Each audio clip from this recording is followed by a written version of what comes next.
The two-wheel and four-wheel drive are available. It's got StabiliTrak. It's still going to have the locking rear axle. It's got a trailering package if you need a trailer. It's got the dual-stage frontal airbags. It's got head curtain side airbags. And it's got 5-star side impact rating. So when it's a normal truck, it's got all the attributes of a truck, but it's got the advantage of having a two-mode hybrid system, which gives you that increased fuel economy. And here's our GM hybrids for 2009. You'll see, I think there's 9 of them up there. And it runs the gamut from cars and sedans all the way up to pickup trucks. So we're not just a small car hybrid. We kind of run the whole range of what other vehicle might fit your driving needs. The next strategy we want to go to is electric. Now, electric is another jump.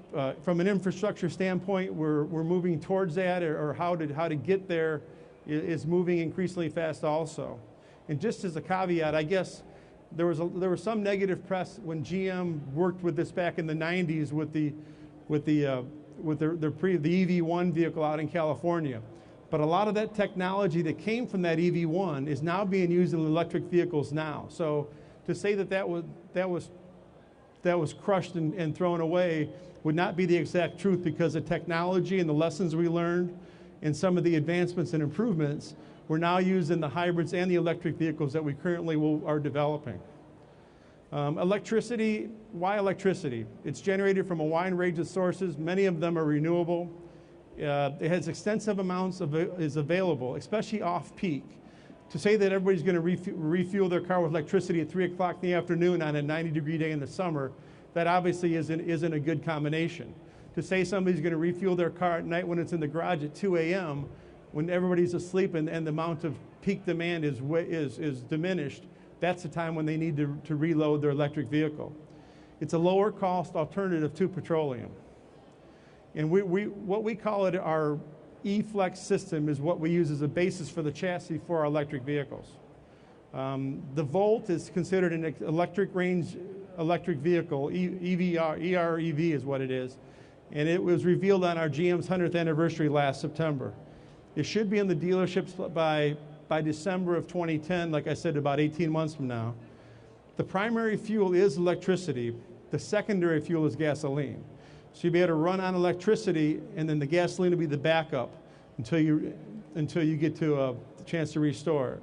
The energy is stored in lithium-ion batteries, and that's where the development part is coming in right now, and that technology is moving forward very quickly.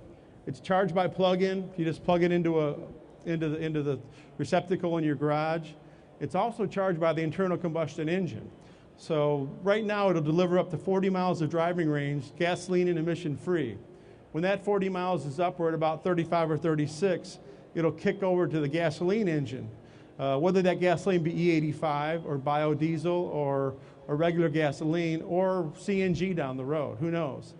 But while you're running on the gasoline or the alternative fuel mechanism, it's recharging that battery. So once again, you can run on the electric vehicle, run on the electricity then, once that battery does get recharged. They're anticipating right now that the range of this vehicle will be up to 500 or 600 miles before you have to refill or reload the electric side or refill the gasoline. The Volt has an onboard range engine. It's about 1.4 liters, and it creates electricity after the battery energy is depleted.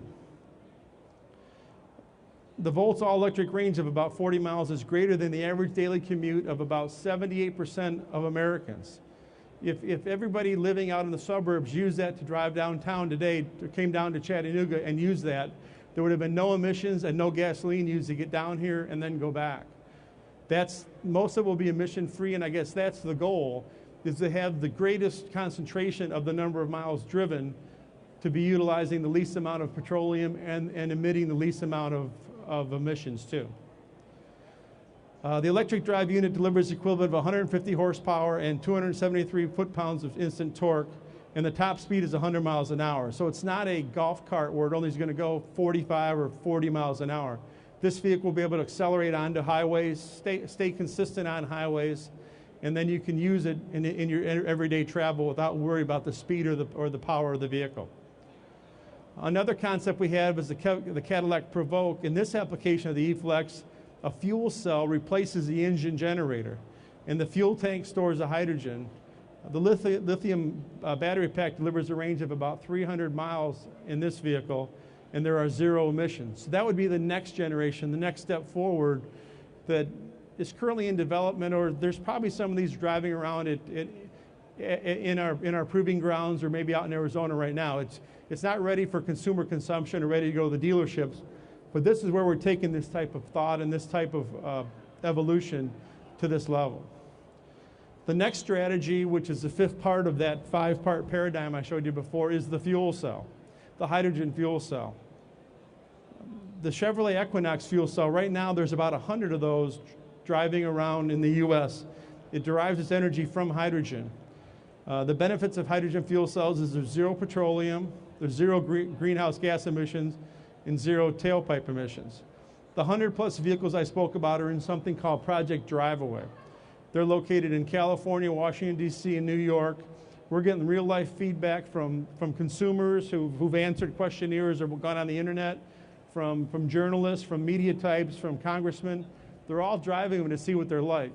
Now, obviously, the reason we've only picked 3 cities is because of the infrastructure needed to refuel them, the service side from General Motors to support them, and the engineering side. So they couldn't put them around 10 or 20 cities around the U.S. because they had to concentrate it where they could get the most feedback, and also we could deploy our people to make sure these vehicles are giving the feedback we want and make sure we make the corrections that are given based on that feedback.